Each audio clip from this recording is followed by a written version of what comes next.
Who? Who is this mystical person who's supposed to care more about your sex? Oh man, okay, well that's a whole other topic. Hello everybody! Today I'm here to piss a whole bunch of people off. What else is new? The writing community can be wonderful. Pretty much all of my friends are writers, they are amazing, and I'm so happy to have them in my life. But no community is perfect, and the writing community has its fair share of human turds. There's drama and chaos, there's gossip and rumors. It sounds a whole lot like high school, to be honest. So I decided, since I never know when to keep my mouth shut, I'm just gonna go ahead and list the 10 worst parts of the writing community. The actions or trends or people that really stink up the room. If this list offends you, it's probably because you're on it, and if that's the case, someone had to tell you. Might as well be me.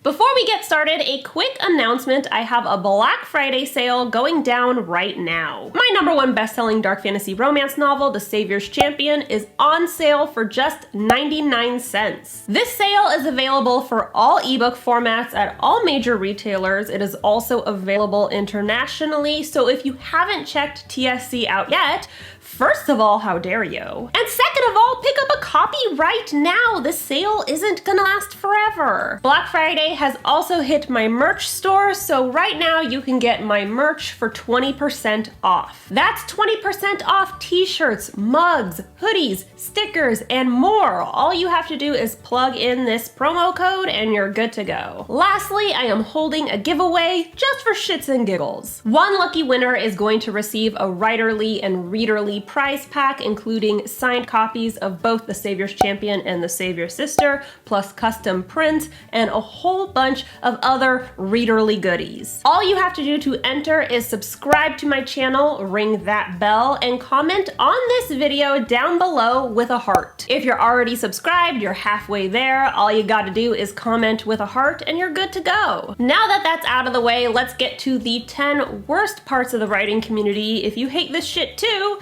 you're in good company. #1, the superiority complex. You're a writer, an artist, a visionary. Other people become nurses and plumbers, but you create worlds. You explore symbology and themes. You bless the world with your brilliance, and that brilliance in particular is big titty alien women having sex with stranded astronauts. Look, writing is absolutely an art form, but being an artist doesn't inherently make you superior. And there is no art within the community that is superior to other art within the community. You're not better because you write literary fiction as opposed to speculative fiction, and you're not better because you write epic fantasy as opposed to urban fantasy. You can respect your work and be confident in it and passionate about it without being a dick. #2, the rambling. One of the reasons I started my channel is because it was really hard to find quality writing advice. Sure, there was a ton of advice out there, but it felt more like a bunch of writers jerking themselves off. They'd go on, beating around the bush, making everything so flowery and nuanced. We get it, you love to hear yourself talk. The truth is, a lot of this shit ain't that complicated. You don't need to wax poetic in order to help people improve their writing. Get to the fucking point. I'm not saying all writing blogs and channels are like this. I'm just saying it would be a whole lot more helpful if the writing community as a whole could be straightforward. #3, competition. A large part of the writing community is very supportive. They're all about lifting each other up. But there's also a segment that pits writers against writers. They see other writers, particularly those within their genre, as competition. I can't wrap my head around this. You do know that people can read multiple books at the same time, right? This ain't a one and done kind of thing. It also makes way more sense to work with other writers as opposed to against other writers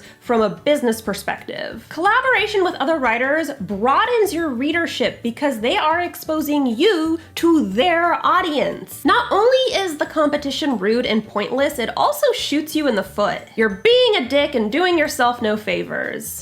#4, men writing women. Don't worry, I don't mean all men, but if you're offended by this point, then yeah, I'm probably talking about you. We've all seen the excerpts. They usually involve an objectifying physical description as well as sentient boobs. I don't know why so many men think our tits come with their own thoughts and feelings, but here we are. If you're extra lucky, you might get a description of a vulva that's reminiscent of an alien life form. If you've never seen a naked woman, I promise you, there are pictures on the internet. Do the research. I have read boobs compared to eggplants. I have read nipples that sighed in sadness. I have read pubic hair that shines like a shampoo commercial, and vaginas that turn inside out. Make it stop. Who is editing these books, proofreading these books, formatting these books, and then publishing these books? Probably more men who can't write women. Got it. Number 5, the girl boss. You know exactly who she is, but let me paint a picture anyway. She's a 30-something-year-old white woman in a shit marriage with a few punk-ass kids. She reads young adult fiction exclusively, but demands that the category feature far more smut. Nothing gets her going quite like teenage genitalia. She thinks diversity in fiction and the writing community is a personal attack against her rights. How dare anyone threaten her ability to write about a self-insert getting railed by a ferryman? And she's all about uplifting other women, so long as they're also 30-something-year-old white women in loveless marriages. You can probably find her by the decorative cursive font on her website or the All Lives Matter banner on her Instagram bio. But really, there are 1,000 girl bosses in every single online young adult book group harassing teenagers and generally just being awful human beings, so they should be pretty easy to spot. Number 6, gatekeepers. You're not a real writer if you write romance. You're not a serious fantasy writer if you don't write epic fantasy. All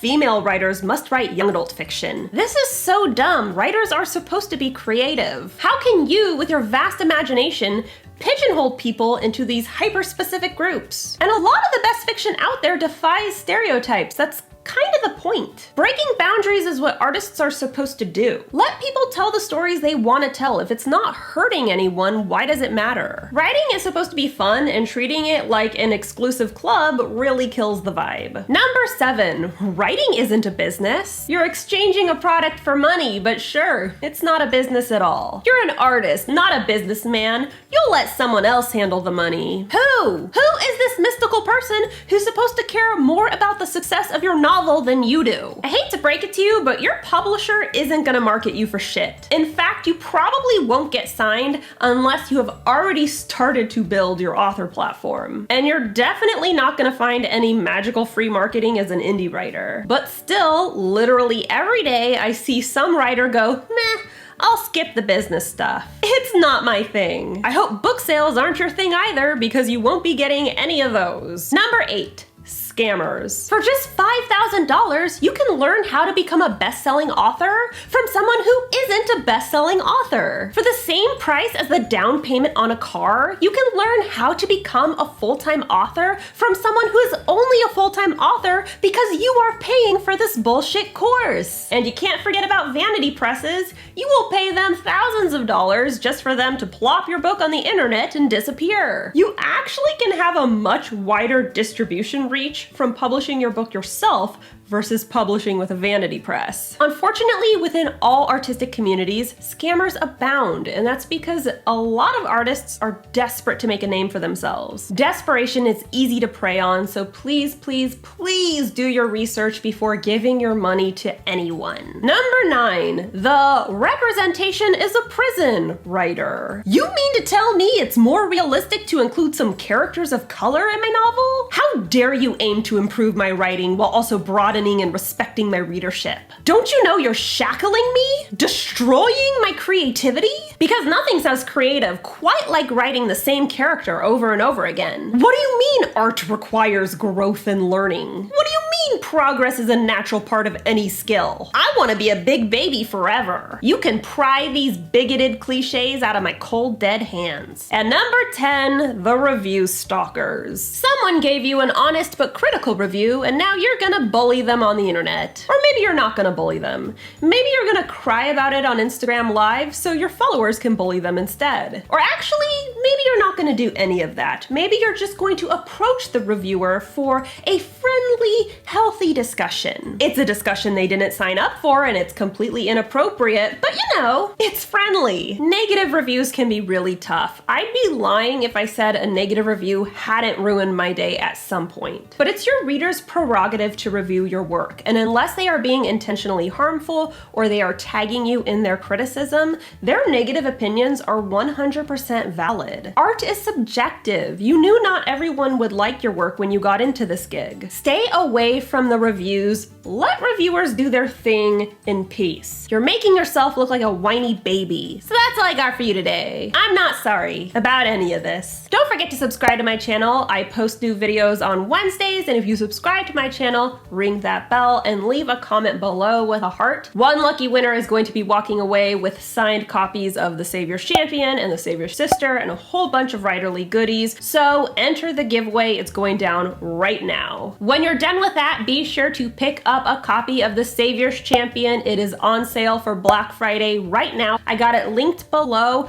Pick up a copy now, do it. And after that, go ahead to my merch store and get yourself some 20% off. You can get this shirt and you could proclaim your hatred for people all over the world. I know you hate people.